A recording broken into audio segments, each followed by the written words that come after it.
Vozes do Marketing, hoje com uma convidada muitíssimo especial, Fernanda Pellegrini, gerente de comunicação integrada da Cosan.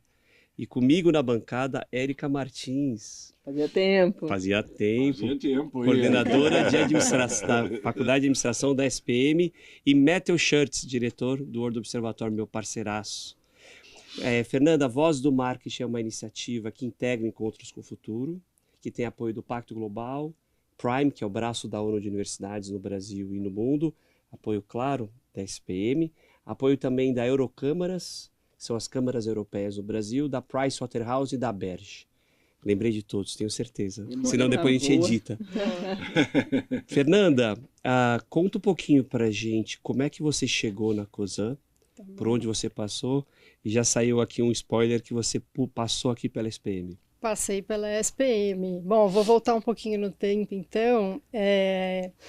Eu comecei minha trajetória no marketing no fast food, né? Então, passei por grandes empresas de fast food, Habib's, Girafas, outras menores também. E ali fui adquirindo essa bagagem, né? Aí fiz cursos aqui de curta duração, então fiz trade marketing, um outro de comunicação que inclusive acho que chamava comunicação integrada, que é o nome do meu cargo hoje, né? E aí fui traçando essa trajetória no marketing, passando, né, por áreas diversas, mas sempre com bastante amplitude. Sempre fui uma profissional de marketing bem 360, nunca muito especialista em nada, né? E que eu acho que hoje, né, olhando para o passado, contou bastante, né, para eu estar onde eu estou.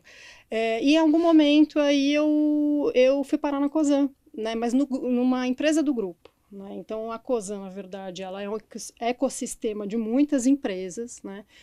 Dentro do universo do gás, que é um dos pilares de atuação da Cosan, você tem a Comgás, que é a distribuidora de gás natural encanado, né, que atua aqui em São Paulo e em outros municípios. Uma das maiores do país, né? Exatamente, da América Latina, inclusive. E aí comecei lá na área de comunicação, era uma comunicação mais a serviço do marketing, era uma comunicação mais voltada ali para atender as demandas do time de vendas, do time que estava em campo e tal. Depois, eu sempre fui muito curiosa nessa história, né, qual é a necessidade do cliente interno. Então, vamos para a rua, eu quero ir a campo com o pessoal para entender o que está pegando. Por que eu preciso criar esse plano de comunicação, né? Deixa eu ir lá para o front para entender.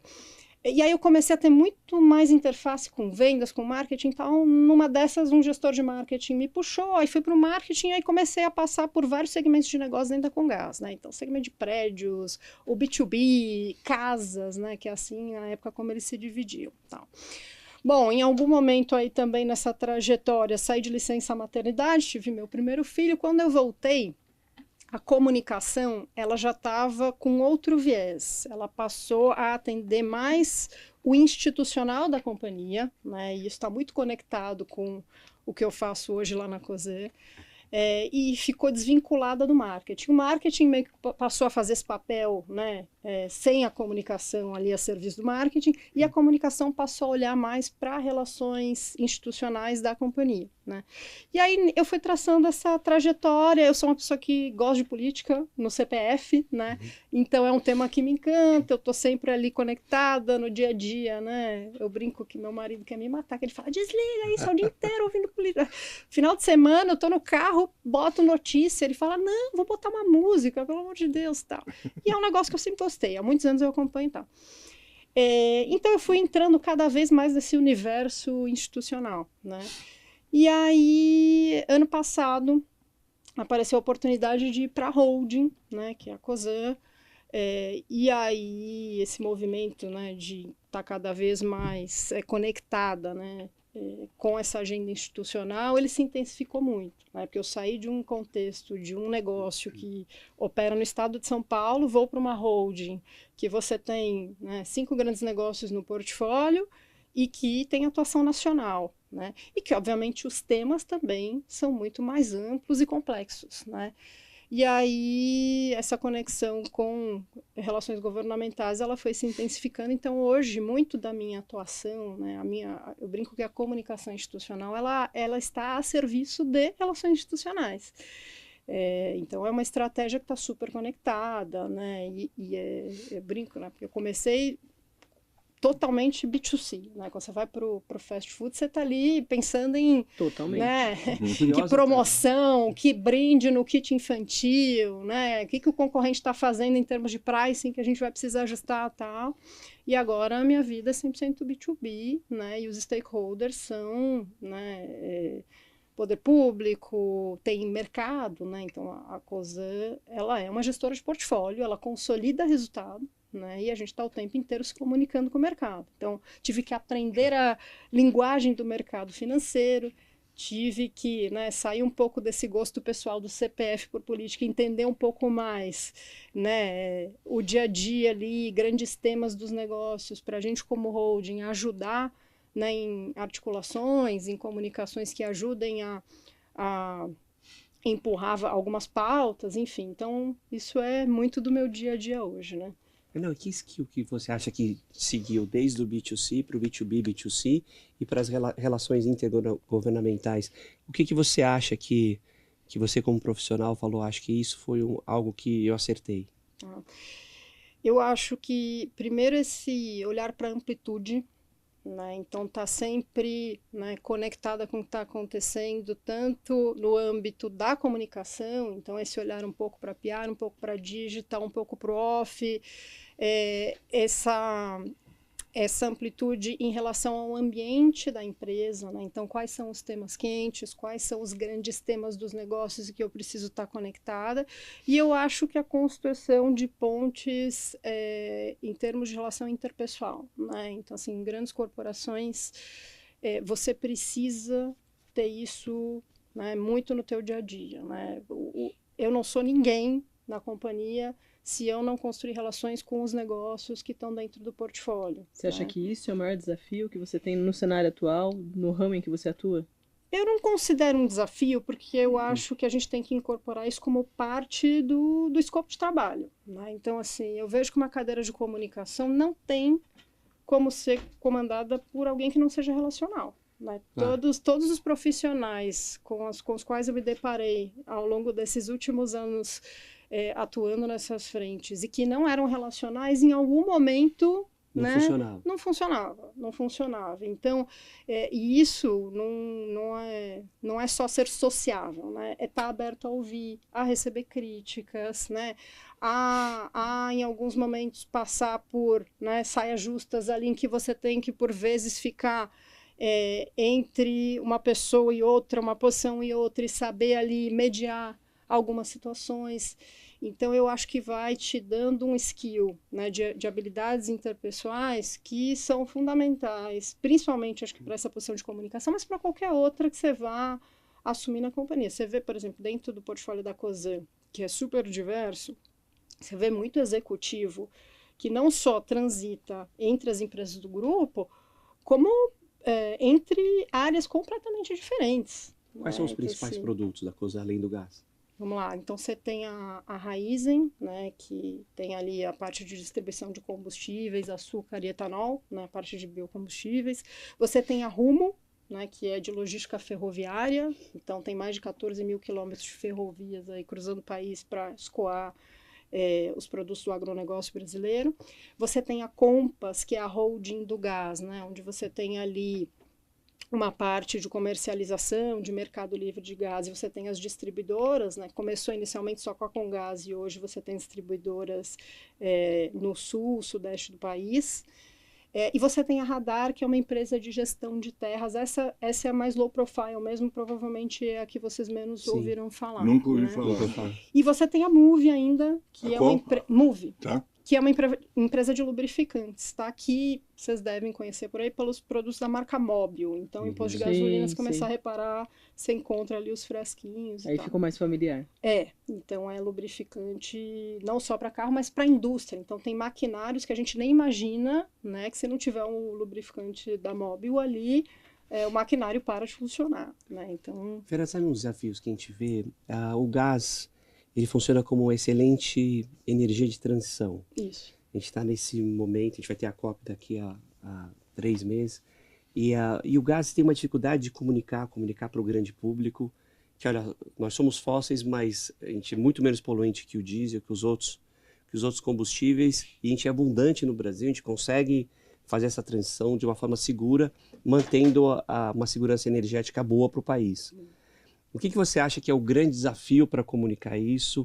Se é um marketing setorial, se é algo que falta ainda estar mais maduro para que isso chegue para o grande público, para os tomadores de decisão? Esse é um ponto que a gente tem trabalhado fortemente lá no grupo, né? Então você tem todo o time de comunicação da Compass com essa agenda do advocacy do gás muito forte, né? E aí lá na holding a gente tenta apoiar muito nesse sentido. Eu acho que falta trazer um pouco mais de clareza, né, do quanto o gás ele é fundamental para a transição e para a segurança energética, né, porque ele é uma energia ininterrupta, né, então você tem ali uma questão de segurança que é bastante relevante, né. Acho que falta também um pouco de esclarecimento para o poder público e para a criação de políticas públicas, né, que incentivem o uso desse energético, né? Tem se falado bastante de frota pesada, né? E tem parcerias, né, com a Scania, por exemplo, e outras frentes, olhando para a descarbonização do transporte, né, e da mobilidade. Então, eu acho que esse advocacy ele precisa ser cada vez mais difundido, né? E aí a gente tem trabalhado isso em eventos com o poder público lá em Brasília. Por hora, muito mais relacional. Letramento, né?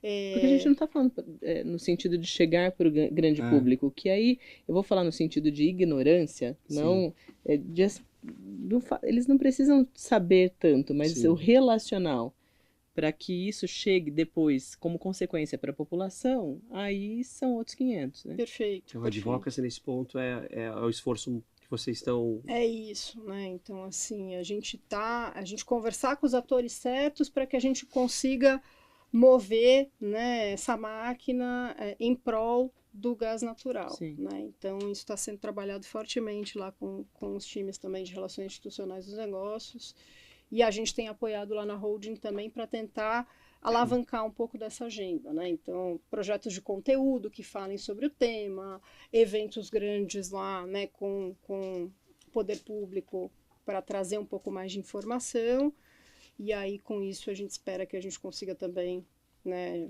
difundir mais os benefícios do gás. E o curioso é que para a transição energética vocês têm duas ferramentas assim que o Brasil tem, que talvez o Brasil tenha com maior excelência no mundo, que é a cana, que é a nossa cana, o nosso álcool.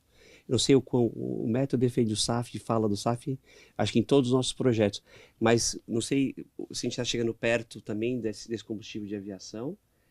A gente também teve essa aposta importante, a gente conversou com o pessoal da Toyota, que veio aqui, que eles investiram no carro flex híbrido, fazendo ali não concorrência, mas compondo com o elétrico, com uma opção melhor para o Brasil. Uhum. Então vocês estão muito bem posicionados no que é agora a nova demanda energética. E do lado da Raízen, o que vocês têm mais vocalizado? Para onde está indo? A gente tem falado muito do etanol, o etanol da cana, tá, né, que no fim é um produto brasileiro, né, que já está em 90% da frota brasileira, a frota híbrida, né, inclusive tem dados que mostram aí que é a melhor para o meio ambiente. Na mistura também, né? Na mistura também, exatamente. Então, como solução também para a descarbonização da mobilidade, o etanol está dentro de casa e a gente está também, de novo, lá tentando fortalecer essa pauta para que isso, inclusive, seja, com todas essas discussões de tarifaço, né, mas tem um potencial de exportação enorme, porque você sai do Brasil, não tem isso de frota híbrida, né? Não. Então, bom, você pode falar melhor que a gente. Então, tem também um potencial enorme aqui em relação ao etanol como sendo esse biocombustível. Como está o futuro do etanol hoje? Porque eu tive com Isabela Teixeira, quando eu era ministra do Meio Ambiente, em Nagoya, na COP de Biodiversidade. Eu não sei se você lembra desse momento, mas ela estava lá vendendo etanol. E o mundo não tinha a menor ideia. As perguntas que ela recebia eram, mas como, se põe no tanque? E você acelera?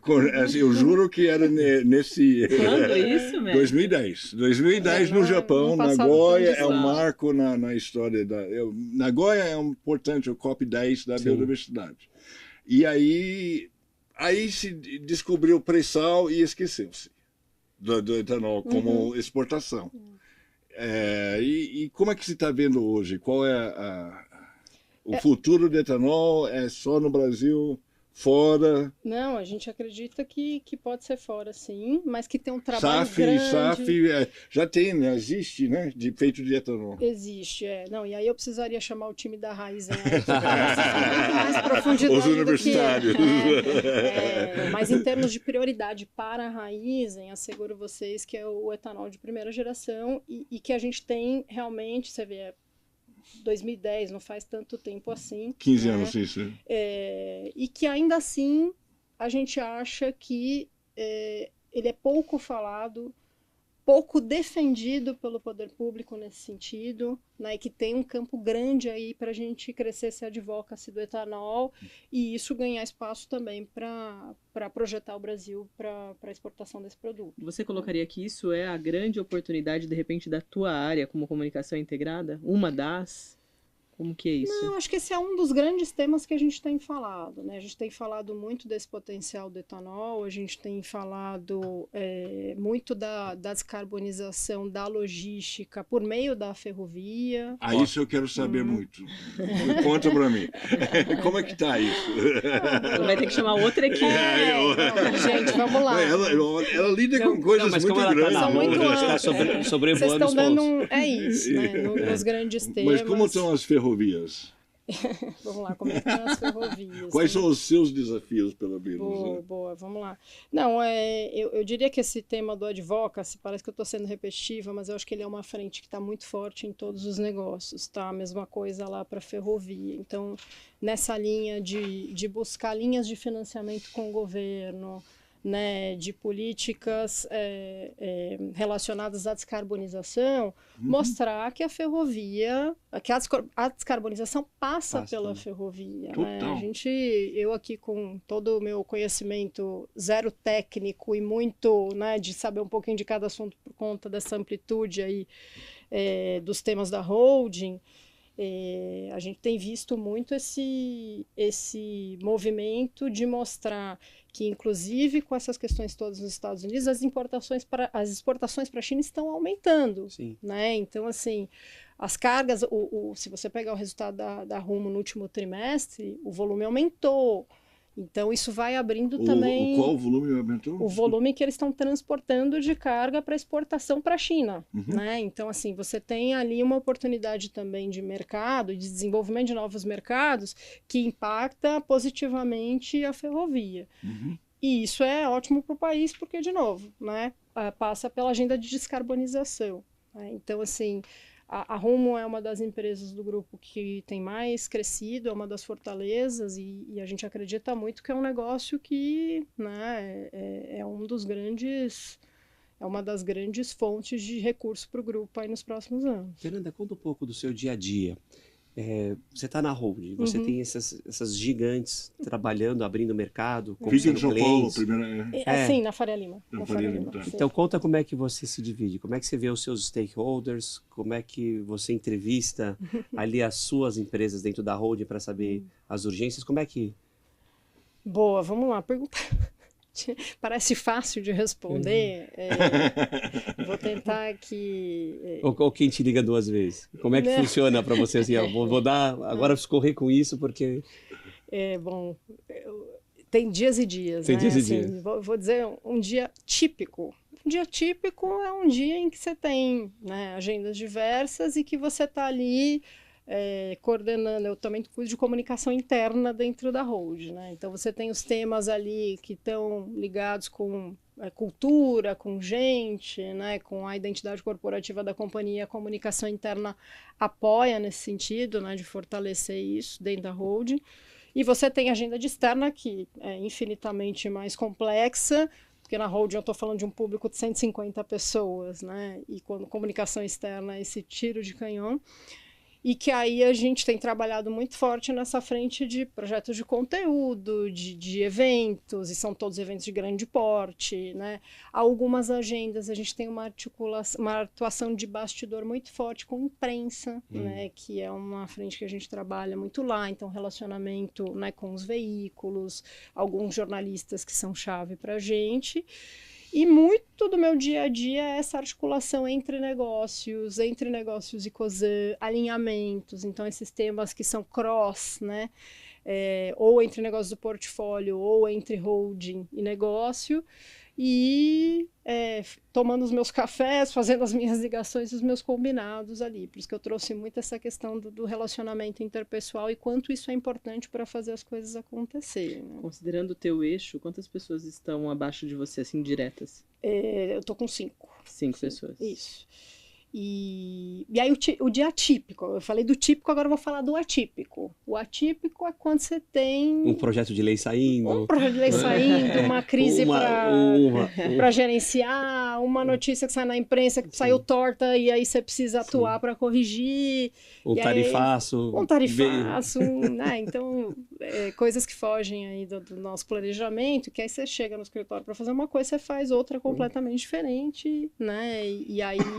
Você tem que estar muito bem estruturado e acho que com um time muito bem azeitado também para ir segurando ali as petecas que não podem cair enquanto você está solucionando o problema que apareceu naquele dia ou naquela hora. Sabe que eu entendo muito bem você ficar tão ligado à política e seu marido tão contra isso. Eu entendo. É que daí não desliga. Não é? Não, e é uma coisa muito louca, né? Porque você pensa assim, não, na hora de dormir eu vou, sei lá, vou ver uma coisa bem fútil aqui para dar uma desligada. Não, aí quando você vê, você tá lendo notícia, coisa que não vai te impactar o teu dia seguinte. Minha agenda de amanhã. Uma loucura, como está o tarifaço? Como caiu lá? Para comunicação, né? Para comunicação. Para comunicação, né? Porque aí tem muitas frentes. Imagina o seu dia no dia do tarifaço. Não, assim. acho que nesse sentido não impactou tanto a gente, porque assim, isso é muito mais coordenado lá entre os times, né, técnicos internos. Do ponto de vista de comunicação, a gente está mais monitorando o que está acontecendo. Sim. Que acho que esse também é um aspecto fundamental, né? O monitoramento dos assuntos. Quando eu falo de amplitude também, e está um pouco conectado com tudo, eu às vezes me pego, no final do dia eu vou refletir a quantidade de assuntos que em um dia a gente precisou gerenciar, é uma loucura, né? Porque você passa por tarifaço, mudança na gestão, não sei o que do tema XPTO, é o evento que tem que acontecer daqui a 5 dias e a gente está correndo para organizar, é o projeto tal que tem que fazer uma gravação, né? E o time tem que estar lá não sei o que para acompanhar. Então, esse dinamismo... E muito heterogêneo muito, em relação aos assuntos. Isso que, agora, falando um pouco dos alunos, o que você acha que eles precisam desenvolver? Por exemplo, o que eu acho interessantíssimo no seu dia a dia, porque é uma comunicação marketing B2B, mas que de certa forma você tem que também ter relação próxima com os stakeholders que não são necessariamente clientes, mas impactam no teu negócio, e tem que estar atenta ao que o mundo tá guiando para você poder se posicionar. Quando você olha, considerando essas tendências, você olha os alunos, que skills eles precisam desenvolver? Boa. O que eles precisam estudar? Para entrar, inclusive, num time de comunicação, sim, né? Num time de marketing. Como fazer parte dessas comunidades, participar em feiras, entender. Boa, legal. Eu acho que pensando um pouco em skills, assim, além dessa questão relacional, é saber que você vai precisar estar sempre meio que multiconectado, né? Não quer dizer que, nossa, eu preciso ter 80 aplicativos instalados e... Eu, por exemplo, eu me recuso a acessar o TikTok, né? Assim, mas por quê? Te entendo! Ainda. Mas por quê? Porque somos 4. Para o meu dia a dia de comunicação, que é muito institucional, não é uma ferramenta que é fundamental. Sim. Eu consigo monitorar tudo que está acontecendo, né, na imprensa e nas mídias sociais e nos assuntos que me impactam, sem precisar ter o aplicativo. Por quê? Porque eu tenho bons parceiros, né, uma boa assessoria de imprensa que está ali me dando esse suporte. Então, qualquer coisa que aparecer, o nosso monitoramento vai pegar, isso vai chegar em mim, né? Mas você ter habilidade de conseguir consumir bastante informação de forma acelerada, acompanhando o ritmo das coisas hoje, eu diria, né? Não dá, E saber filtrar também. Saber filtrar também. Excelente ponto, Érica. Também vem muita coisa que se eu for me desesperar com cada matéria que sai sobre especulações de coisas que não aconteceram, nem vão acontecer... Sim. Nossa, imagina se toda vez que eu tiver que acionar um vice-presidente para falar, olha, tá saindo isso aqui, o que a gente faz? Então, eu acho que tem muito também desse discernimento de entender, cara, isso aqui eu já tô por dentro, isso aqui não procede. Isso aqui acho que vale eu dar uma checada, né? E saber conduzir isso com muito equilíbrio emocional, né? Acho que uma das coisas que também garantem com que eu não enlouqueça com esse volume de temas, de assuntos e de pessoas com as quais eu lido no dia a dia, é que a vida foi me ensinando também a lidar bem com situações de pressão, né? Assim, parar, pensar, respirar e falar, cara, o que eu preciso fazer aqui? Eu acho que um pouco também de gerenciar crises te ensina a tomar decisões mais assertivas, né? Então, assim, deixa eu respirar aqui e pensar se essa minha decisão tem impacto em alguém ou em alguma coisa, né? Então, dificilmente hoje eu pego alguma coisa e já vejo e já saio fazendo. Sim. Sempre tem aquela pausa estratégica para pensar como é que eu vou conduzir esse assunto. Então, eu acho que tem um pouco disso, né? E para quem está começando agora e que tá estudando e tem interesse na área, eu diria também para se dar ao luxo, para quem puder, de experimentar, né? Então, assim, se você ainda não tem nenhuma aspiração, que você tem absoluta certeza de que é o que você quer, teste. Eu quero ir para o digital, deixa eu ver se eu gosto. Não gostei. Quero ir para a imprensa, deixa eu ver se eu gosto. E aí você vai começando a entender que caminho você quer seguir, né? Se você perguntasse para a Fernanda de 15 anos atrás, né, a mesma pergunta, eu não sei se eu te daria essa resposta. Né? Talvez então, assim, não uma COSAN no teu radar. Mas nunca, jamais. Jamais. Uma coisa que eu ia até te dizer, nós estamos aqui na Escola do Marketing, dentro dela, inclusive. E os estudantes, apesar de nós passarmos, assim, muitas empresas apadrinham as disciplinas das mais diversas. E mesmo assim, quando eu converso com aqueles que já passaram por algumas situações, eu falo, e aí, está prestando, né, tentando treinar alguma coisa para quê? As marcas que vêm, as empresas são praticamente as mesmas, e são aquelas que aparecem mais na mídia. Isso. São aquelas Vareja, são objetos de desejo. Né? Nem vou Mais citar B2C. aqui as marcas, mas são essas. E é interessante porque eles não conseguem enxergar o valor de uma empresa do tamanho da COSAN. No B2B. Não né? enxerga. É a terceira marqueteira de B2B hoje. Aqui. Eu até ia perguntar para vocês quanto é do marketing B2B. Então, o B2B ele é pequeno dentro do curso, mas ele vem... Eu digo, mas no mundo...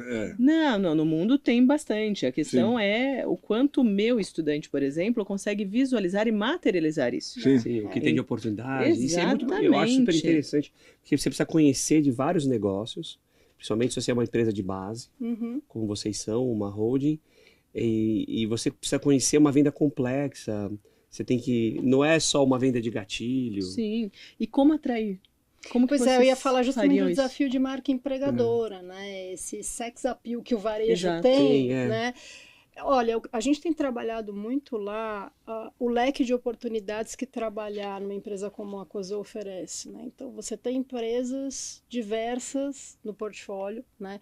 E você vê acontecendo na prática esse trânsito de profissionais, né? E é uma coisa que a gente tem tentado fortalecer muito isso lá, né? Então, se abrir uma oportunidade, cara, vamos ver se tem gente no grupo para puxar, né? Internamente. Então, internamente. Para ter mobilidade. Então, assim, se pegar meu time hoje, eu montei com gente do grupo. Né? Que legal. Todo mundo que a gente trouxe, ou já era da COSAN, ou já foi do gás, ou já foi da logística. Não necessariamente da área do marketing. Você treinou ou não? Todas essas pessoas, uma delas foi RH. Tudo bem. Trabalhou comigo e agora acabou de voltar para o RH. Então, a gente também tem essa pessoa desempenhou um super papel em comunicação, mas também tinha aspiração de, em algum momento, voltar para desenvolvimento, tarará. Aí apareceu uma posição. Aí conversamos, você quer ir para lá, faz sentido para a tua carreira. E aí eu consegui trazer uma menina de Raizen, ex-Raizen. Quer dizer, foi para o mercado, trabalhou em outra empresa e agora voltou para o grupo, né? E, então, assim, da mesma forma você vê gente da holding indo trabalhar nos negócios. E o que isso ajuda, Fernanda? Você evita de perder um talento? Exatamente, é retenção de Você dá talentos. perspectiva de crescimento? Você dá perspectiva, você também dá amplitude, porque aí você pega quem trabalhou na logística, na ferrovia, quer ir trabalhar no gás, quem trabalhou no gás quer ir trabalhar no biocombustível. E é muito legal essa então você e vai até você ampliando. entender meio caminho andado, porque até você aprender Sim. isso. Ele não ajuda na trivial. cultura, Não é trivial. Eu brinco que não é vender caneta Bic, né? Quando eu entrei na Comgás, lá em 2017, eu levei uns 3 meses para entender, para me situar do que era empresa e começar a saber ali qual que era o meu papel, né? Então a gente percebe que quem vem do mercado tem esse primeiro impacto de falar, cara, né, assim, não é vender perfume, não é um negócio que você vê o comercial na televisão, Sim. né? Então tem esse desafio, mas a gente vê cada vez mais, principalmente a alta liderança da companhia, se você pega o top management, a grande maioria já passou por várias empresas do grupo, tá? Do grupo. Você tem executivos que vêm do mercado, isso acontece também, principalmente em algumas áreas específicas que você tem ali um gap de pipeline de sucessão e tal. Mas, de maneira geral, você pega a alta liderança do grupo, em todas as empresas, todos já passaram por pelo menos 2. Tá? Então, o ideal seria entrar, inclusive, como estagiário, um trainee, e aprender carreira, sobre a empresa e carreira lá. Sim, também. E, Fernanda, pensando um pouco de futuro para a sua área, quais ferramentas que estão vindo para te ajudar? Você falou muito de informação de dado, para você poder estar mapeando, escaneando o que está acontecendo para tomada de decisão. O que você está usando? Para onde está indo o teu departamento? Tá. Não, a gente usa muito essas ferramentas para monitoramento, né, do que sai na imprensa, na mídia social, medir sentimento do público, né, mapear os temas que estão mais vigentes ali. Então, ferramentas de pesquisa também que ajudam com isso. Então, acho que é muito nessa linha nesse volume de informações que a gente consome, não dá para saber de tudo o tempo todo, como é que a gente usa parceiros e recursos que nos ajudem a fazer esse filtro do que é prioritário para a gente. Né? Então, acho que isso é o principal aí. E para você, pessoalmente, o que você quer desenvolver? O que você quer trazer de novo para a empresa? Que sonho que você tem que ainda falta um pouco de esforço?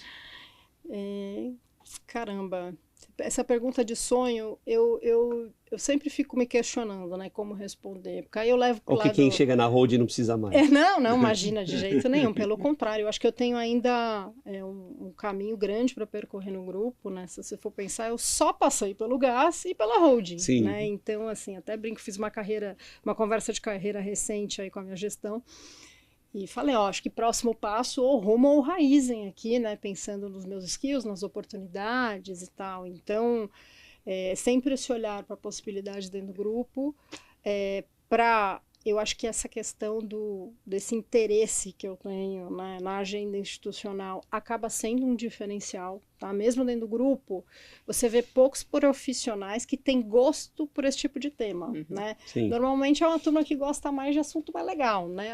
Campanha institucional, de aniversário da empresa, né? Ou coisas para time interno, ou campanhas para o digital, marca empregadora e tal. Dificilmente você acha alguém louco como eu que gosta de política. Sim. Então, eu acho que dentro do grupo, né... Fazer os bastidores funcionar não é fácil. Não é fácil. Eu acho que dentro do próprio grupo, essa coisa de comunicação está cada vez mais interconectada com relações institucionais, acaba também me abrindo um leque de oportunidades como um diferencial para alguns contextos, algumas cadeiras específicas. E também esse olhar de amplitude, né? Nessas conversas de carreira que eu ando tendo aí, uma pessoa me falou, eu acho que você trabalha super bem na RH. Eu acho que você tem, cara, perfil e é uma área estratégica, você devia parar e pensar um pouco, assim, em algum momento da tua carreira, você vai ter que fazer uma passada. Como cai isso para você? Olha, confesso para você que não é uma área que eu falo, tenho uma baita vontade de trabalhar, mas quando eu penso no que ela pode me agregar para o meu desenvolvimento dentro do grupo, aí eu começo a pensar que pode ser um bom caminho. né? Veio uma sugestão, caiu, achei meio, foi do meu chefe, e falou, acho que você se daria bem em relações com investidores. Eu falei, chefe, aí eu acho que você foi um pouco longe, né?